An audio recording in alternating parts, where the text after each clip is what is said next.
ہر بار وہ ٹوٹتی تھی، اسے یہی لگتا تھا کہ اس کی گناہوں کی سزا ہے۔ نادان تھی، یہ سمجھ ہی نہیں پائی کہ ایک گناہ کی سزا اللہ تعالیٰ بار بار نہیں دیتا۔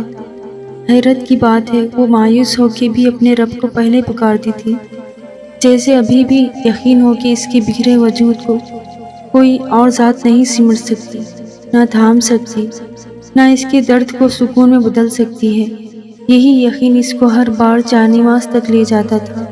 سوچتی تھی رب خفا ہے، پھر ہر بار کیسے اس کے آگے سجدہ ریز ہو جاتی، کیونکہ اس نے سنا تھا وہ ناراض ہو تو بھوکا نہیں سلاتا، بلکہ سجدے کی توفیق چھین لیتا ہے۔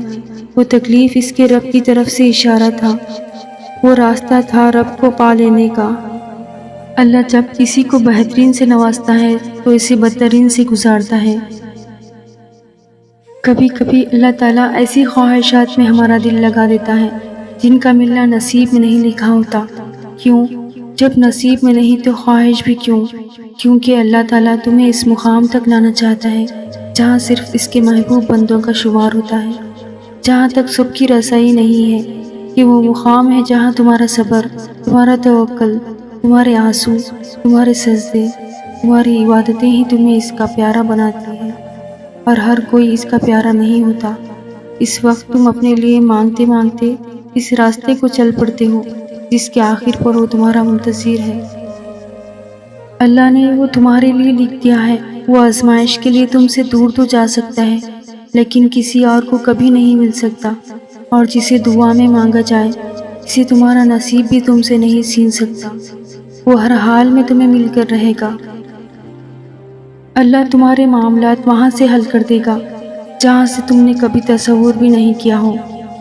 زندگی بس امتحان ہے، ایسا امتحان جہاں خوشیاں بھی ہے اور غم بھی، جہاں یقین بھی ہے اور خوف بھی ہے۔ تمہیں لگتا ہے کچھ بھی ٹھیک نہیں ہو رہا، مگر تم یقین نہیں جانتے جو ہو رہا ہے وہی بہتر ہے۔ تم غلطی کر سکتے ہو، مگر وہ تمہیں یہاں لایا ہے۔ وہ تمام غلطیوں سے پاک ہے۔ اگر اس نے تمہیں بہت کچھ لیا ہے تو بہت کچھ ایسا بھی دیا ہے جس کے تم قابل نہیں تھے۔ وہ تمہیں ایسی مشکل گھڑی میں جہاں تمہیں سب کچھ ناممکن نظر آتا ہے لاتا ہی اس لیے ہے تاکہ تم جان سکو سب کچھ نصیب یا وقت نہیں ہوتا۔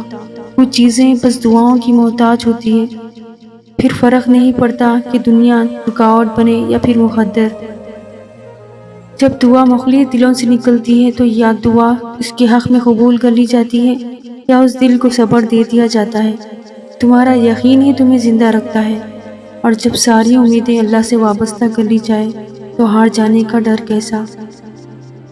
جو جنگ اللہ تعالیٰ کے ساتھ مل کر لڑی جاتی ہے اس میں شکست کبھی نہیں ہوتی۔ جس کا کوئی خیال نہیں کرتا اس کا خیال اللہ تعالیٰ رکھتا ہے، اور اس کی آغاز سے بہترین اور محفوظ جگہ تو کوئی بھی نہیں۔ زندگی اپنے مطابق بنانے کی کوشش کرنے والے احمق ہوتے ہیں۔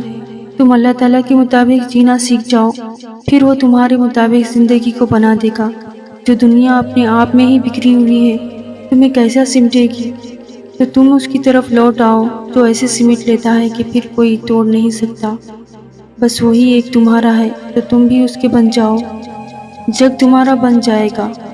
زندگی ابھی بھی باقی ہے، اور راہیں بھی نکلیں گی، اور بہت سے نئے دروازے بھی کھلیں گے، منزلیں بھی ملیں گی اور معجزے بھی ہوں گے، داستانیں بھی مکمل ہوگی اور دعائیں بھی قبول کر لی جائیں گی۔ تمہیں وہ سب ملے گا جس کے ملنے کا تم سوچ بھی نہیں سکتے۔